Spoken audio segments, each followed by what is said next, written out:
So in my previous video, I mentioned why your body may not be at your best.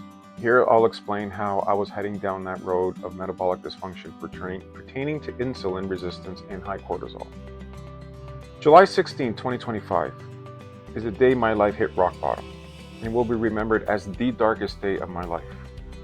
This was the day my teenage son never woke up that morning without really any medical explanation. But that is to be discussed another time down the road. But staying present in a span of 7 months and cortisol levels are chronically high, I easily packed on 25 pounds without any major changes to my diet or exercise. When cortisol levels are chronically high, typically due to long-term stress, it triggers a series of metabolic shifts that actively promote body fat gain, particularly in the abdominal region. Here's how cortisol drives weight gain synergistically. Number 1, selective fat storage. Cortisol encourages the body to store fat in the abdomen, known as visceral fat, rather than under the skin, called subcutaneous fat. Abdominal fat cells have a higher concentration of cortisol receptors than fat cells in other areas, making them more sensitive to the hormone storage signal. Cortisol then activates an enzyme that pulls fat from the bloodstream and packs it into deep abdominal fat cells. This is known as cortisol belly.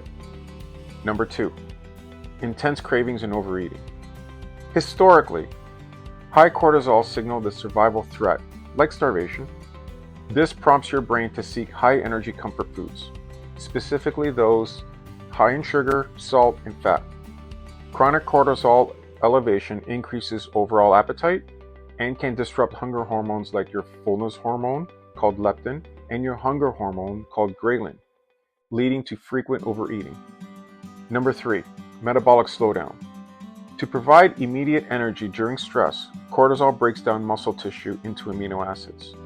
Because in theory, muscle burns more calories than fat, and losing muscle mass lowers your overall resting metabolic rate. High cortisol makes your cells less responsive to insulin. This results in higher blood sugar levels, which the body then stores excess fat when it isn't used for energy. This was a major issue. Number 4, the fat to cortisol cycle. Visceral fat itself contains an enzyme that converts inactive cortisone back into active cortisol. This means that the more the belly fat you have, the more cortisol your body produces locally, which then promotes even more fat storage.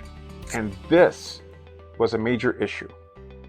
For those struggling with those symptoms, some people find success using stress management techniques like mindfulness or moderate exercise to help rebalance hormone levels.